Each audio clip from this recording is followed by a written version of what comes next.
അപ്പോൾ ഞാൻ നിൽക്കാൻ പോണ ടോപ്പിക് എന്താണെന്ന് വെച്ചാൽ ഇൻട്രാക്രാനിയൽ ബ്ലീഡിങ്ങിനെ പറ്റിയാണ്. ഇൻട്രാക്രാനിയൽ ബ്ലീഡിംഗ് എന്ന് കേൾക്കുമ്പോൾ നമുക്ക് മനസ്സിലാവും നമ്മുടെ തലച്ചോറിനുള്ളിലുള്ള ബ്ലഡ് ക്ലോട്ടായി നിൽക്കുക, ബ്ലഡ് ലീക്ക് ആവുക, അങ്ങനത്തെ ഓരോ കാര്യങ്ങളാണ് ഇൻട്രാക്രാനിയൽ ബ്ലീഡിംഗ് നമ്മൾ അർത്ഥമാക്കുന്നത്. പിന്നെ ഇൻട്രാക്രാനിയൽ ബ്ലീഡിങ്ങിന്റെ വേറൊരു പേര് ഇൻട്രാക്രാനിയൽ ഹെമറേജ് എന്നാണ്. ഈ ഇൻട്രാക്രാനിയൽ ഹെമറേജ് അല്ലെങ്കിൽ ഇൻട്രാക്രാനിയൽ ബ്ലീഡിങ് അതൊരു സീരിയസ് ആയിട്ടുള്ള ഒരു ലൈഫ് ത്രെട്ടനിങ് ആയിട്ടുള്ള ഒരു കണ്ടീഷനാണ്. നമുക്കൊരു മരണം വരെ സംഭവിക്കാൻ കാരണമാക്കുന്ന ഒന്നാണ് ഈ ഇൻട്രാക്രാനിയൽ ബ്ലീഡിംഗ് എന്ന് വെച്ചാല്.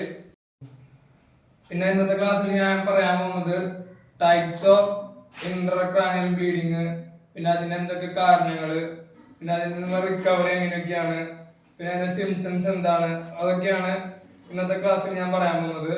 അപ്പൊ ആദ്യം തന്നെ ടൈപ്സ് ഓഫ് ഇൻട്രാക്രാനിയൽ ബ്ലീഡിങ്ങിലേക്ക് കടക്കാം.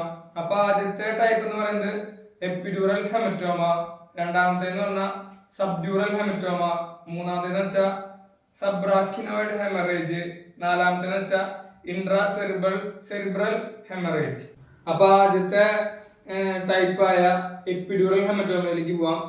എപ്പിഡ്യൂറൽ ഹെമറ്റോമ എന്ന് വെച്ചാൽ bleeding between the skull and the dura matter. ഈ ഡ്യൂറ മാറ്റർ എന്താന്ന് വെച്ചാൽ അതൊരു തിക്കായിട്ടുള്ള സ്ട്രോങ് മെംബ്രെയിൻ ആണ്. അത് നമ്മുടെ ബ്രെയിനെയും സ്പൈനൽ കോഡിനെയും പ്രൊട്ടക്ട് ചെയ്യണ ഒരു തിക്കായിട്ടുള്ള ഒരു സ്ട്രോങ് മെംബ്രെയിൻ പറഞ്ഞാണ് ഡ്യൂറ മാറ്റർ. അപ്പൊ ഈ ഡ്യൂറ മാറ്ററിന്റെയും സ്കളിന്റെയും ഇടയില് ഈ ബ്ലീഡിംഗ് ഉണ്ടാവുന്നതിനാണ് എപ്പിഡ്യൂറൽ ഹെമറ്റോമ കൊണ്ട് അർത്ഥമാക്കുന്നത്. ആദ്യത്തെ ടൈപ്പ് കഴിഞ്ഞു. ഈ രണ്ടാമത്തെ ടൈപ്പിലേക്ക് പോവാം. രണ്ടാമത്തെ ടൈപ്പ് എന്ന് വെച്ചാൽ സബ്ഡ്യൂറൽ ഹെമറ്റോമയാണ്. അതെന്ന് വെച്ചാൽ bleeding between the dura mater and arachnoid mater, the middle layer of the meninges. It's often caused by a head injury that tears blood vessel. നമ്മുടെ ആർച്ചിനോയിഡ് മാറ്ററിന്റെയും ഈ ഡ്യൂറ മാറ്ററിന്റെയും ഇടയിൽ ഉണ്ടാവുന്ന ഒരു ബ്ലീഡിങ്ങിനെയാണ് സബ് ഡ്യൂറൽ ഹെമറ്റോമ എന്ന് അർത്ഥമാക്കുന്നത്. അത് ഉണ്ടാവുന്നത് ഹെഡ് ഇഞ്ചുറീസ് വഴി നമ്മുടെ ബ്ലഡ് വെസൽസ് ടീർ ആവുന്നത് വഴിയാണ് സബ്ഡ്യൂറൽ ഹെമറ്റോമ ഉണ്ടാവുന്നത്. ഇതിപ്പോ മൂന്നാമത്തെ ടൈപ്പിലേക്കാണ് നമ്മൾ കിടക്കാൻ പോകുന്നത്. അടുത്തത് സബ് ആർച്ചിനോയിഡ് ഹെമറേജ് എന്നാണ് മൂന്നാമത്തെ ടൈപ്പ് ഇൻട്രാക്രാനിയൽ ബ്ലീഡിംഗ് എന്ന് പറയുന്നത്. അതെന്താന്ന് വെച്ചാൽ bleeding in the space between the arachnoid mater and the pia mater, the innermost layer of the meninges. It's often caused by a ruptured aneurysm. ഇതെന്താന്ന് വെച്ചാൽ ഒരു നമ്മുടെ ബ്ലഡ് വെസൽസിൽ ഒരു ബൾജ് ഉണ്ടായിട്ട് അതിൽ നിന്നുണ്ടാവുന്ന ഇന്റേണൽ ബ്ലീഡിങ്ങിനാണ് സബ് ആർച്ചിനോയിഡ് ഹെമറേജ് എന്ന് അർത്ഥമാക്കുന്നത്. അടുത്തതായിട്ട് നാലാമത്തെ ടൈപ്പിലേക്ക് കിടക്കുകയാണ് ഇൻട്രാ സെറിബ്രൽ ഹെമറേജ് ആണ് നമ്മുടെ നാലാമത്തെ ടൈപ്പ് ആയിട്ടുള്ള intracranial bleeding. Bleeding within the brain tissue itself. It can be caused by high blood pressure. നമ്മുടെ ബ്രെയിൻ ടിഷ്യൂസിന്റെ ഉള്ളിൽ തന്നെ ഒരു ഇന്റേണൽ ബ്ലീഡിംഗ് ഉണ്ടാവുന്നതിനാണ് ഇൻട്രാ സെറിബ്രൽ ഹെമറേജ് കൊണ്ട് ഉദ്ദേശിക്കുന്നത്. അപ്പോ ഇൻട്രാക്രാനിയൽ ബ്ലീഡിംഗ് അത് എവിടെ ഏത് സ്ഥലത്താണ് അത് ഉണ്ടാവുന്നതിന്റെ അടിസ്ഥാനത്തിൽ നാലാക്കി തിരിച്ചിട്ടുണ്ട്. അതാണ് നമ്മളിപ്പോ എടുത്തത്. ഇനി അടുത്തത് നമുക്ക് ഇതിന്റെ ഓരോ സിംറ്റംസിലേക്ക് കിടക്കാം. ഇനി അടുത്ത ടോപ്പിക് ആയിട്ടുള്ള സിംറ്റംസ് ഓഫ് ഇൻട്രാക്രാനിയൽ ബ്ലീഡിംഗിലേക്ക് കിടക്കാം. ആദ്യത്തെ സിംറ്റംസ് എന്ന് വെച്ചാല് സിവിയർ ആയിട്ടുള്ള ഹെഡ് ഏക്ക്.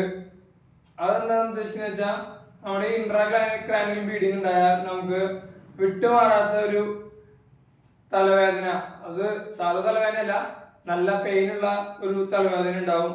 അടുത്തതായിട്ടുള്ള ഒരു സിംറ്റംസ് എന്ന് വെച്ചാൽ വോമിറ്റിങ്, നമുക്ക് ഛർദിക്കാനായിട്ടുള്ള ഒരു ടെൻഡൻസി, അത് നമുക്ക് ഈ ഇൻട്രാക്രാനിയൽ ബ്ലീഡിങ് ഉണ്ടാവുമ്പോൾ നമുക്കത് ഛർദിക്കാനായിട്ടുള്ള ഒരു ടെൻഡൻസി ഉണ്ടാവും.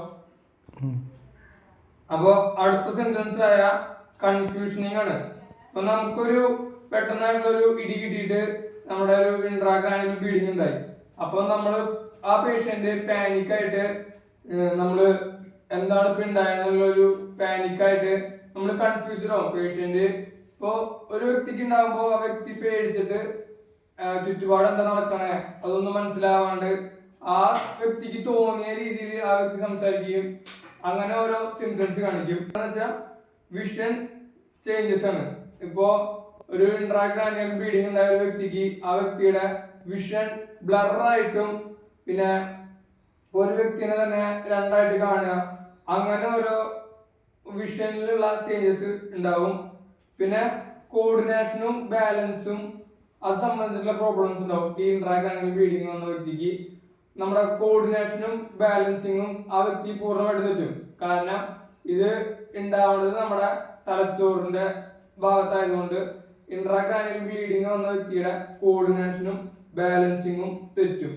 പിന്നെ നമ്മുടെ ഐ മൂവ്മെന്റ് അബ്നോർമൽ ആയിട്ട് പോകും.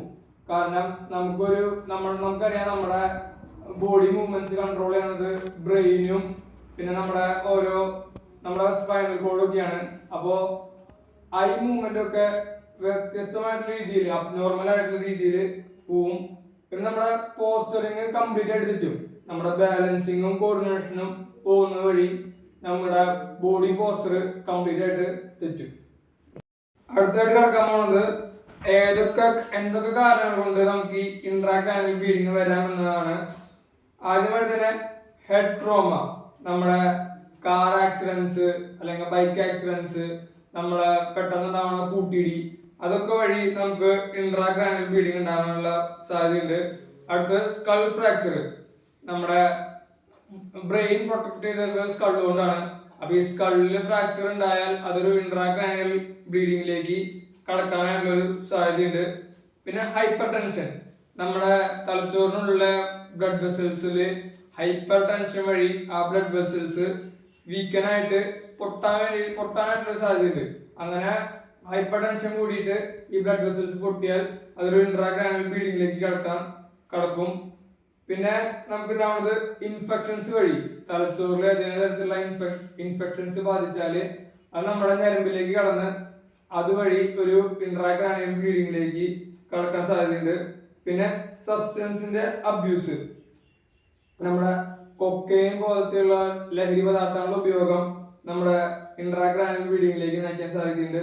പിന്നെ ജനറ്റിക് കണ്ടീഷൻസ്, നമ്മുടെ ജനറ്റിക് ആയിട്ടുള്ള ഡിസോർഡേഴ്സ് വഴി നമുക്ക് ഇൻട്രാക്രാനിയൽ ബ്ലീഡിംഗ് ഉണ്ടാവാൻ സാധ്യതയുണ്ട്. അപ്പോൾ ഇതൊക്കെയാണ് ഞാൻ ഇന്ന് ഈ ക്ലാസ്സിൽ എടുക്കാൻ ഉദ്ദേശിച്ചത്. Types of intracranial bleeding, symptoms, causes, അതൊക്കെയാണ് ഇന്നത്തെ ഈ ക്ലാസ്സിലൂടെ ഞാൻ പറഞ്ഞത്. Thank you.